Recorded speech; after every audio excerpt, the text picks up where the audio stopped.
देखिए, हमने जो इंतजार शास्त्र के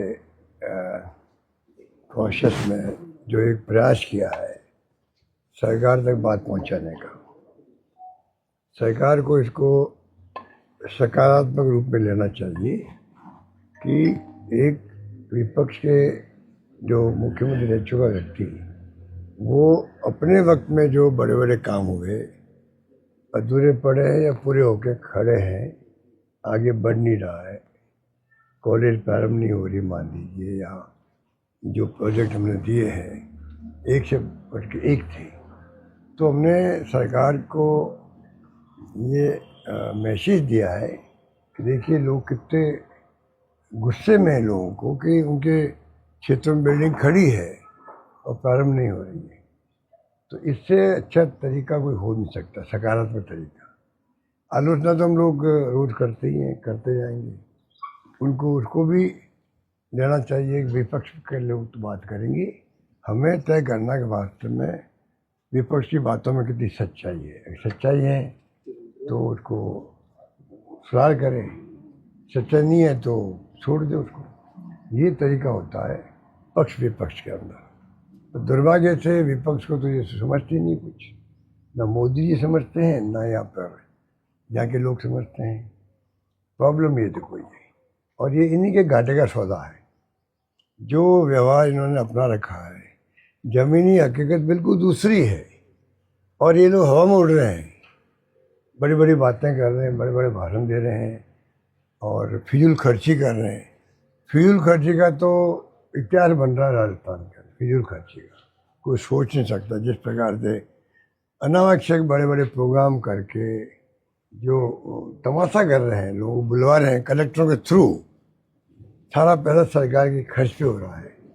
ये तरीका अच्छा नहीं है। पहले आप घाटे में हो, आप पेमेंट कर नहीं पा रहे हो।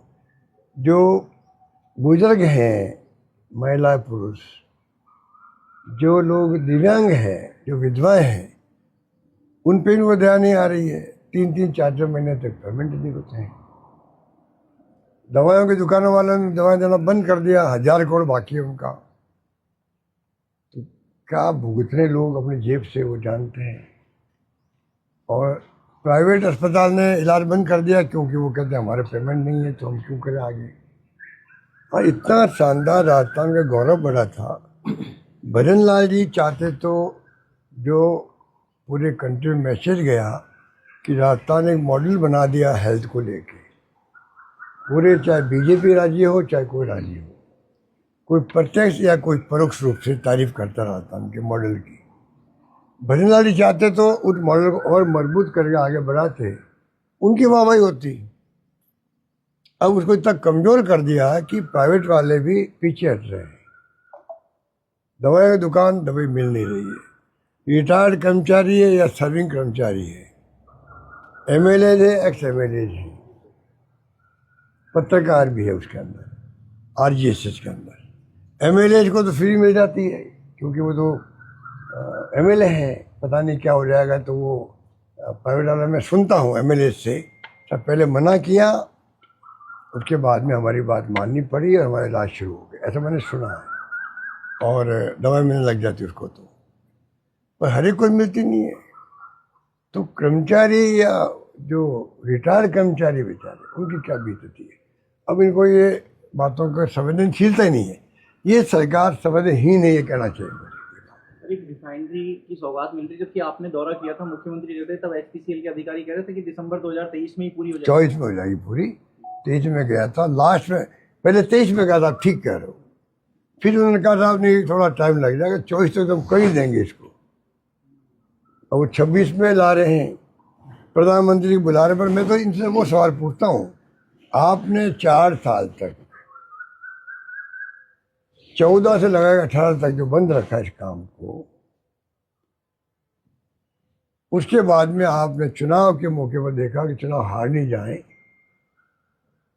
तब आपने प्रधानमंत्री को बुलाया और उसका कार्य प्रारंभ करने के नाम पे उनका प्रोग्राम रखा, जबकि शिलान्यास हो चुका था। सोनिया जी और वीरप्पा मोदी जी आए थे मिनिस्टर।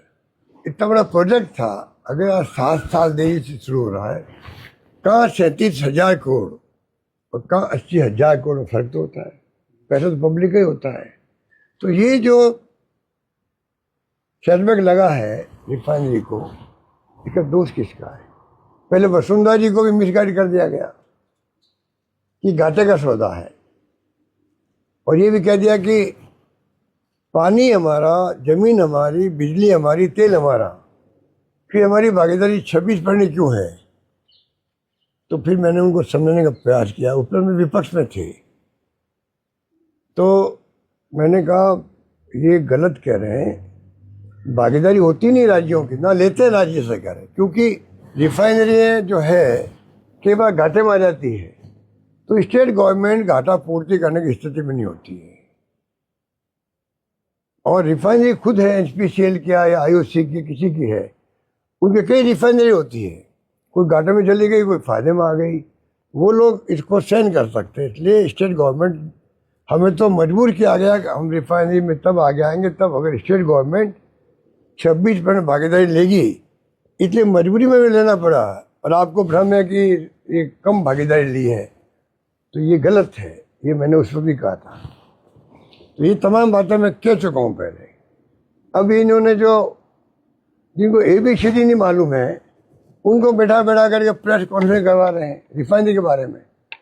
अरे बैठाना था तो वसुंधरा जी को बैठाना था, उनको तो मालूम था भी कि काम मैंने गलती करी नहीं करी, हमारे वक्त में एग्रीमेंट में क्या कमी रही या नहीं रही, या उनको गलतफहमी हुई, वो क्लियर कर सकती थी। एकमात्र आज के वक्त में सिर्फ वसुंधरा राजे है जो रिफाइनरी पे हमारे कमेंट पर बोलने का अधिकार रखती है। जिनको रिफाइनरी क्या होती है पता नहीं, पेट्रोकेमिकल कॉम्प्लेक्स क्या होता है, इसके फायदे क्या है, ये मॉडर्न रिफाइनरी है, कंट्री की आधुनिक रिफाइनरी है, ये सबसे हाई टेक्नोलॉजी की रिफाइनरी है। कुछ पता नहीं लोगों को, और भाषण ठोके जा रहे हैं, अटैक किए जा रहे हैं मुझ पे। तो कम से कम मदन राठौड़ को कहूँगा, क्योंकि वो हमारे बीजेपी के अध्यक्ष हैं, तो राठौड़ साहब आप कम से कम चैन ऐसे लोगों को करो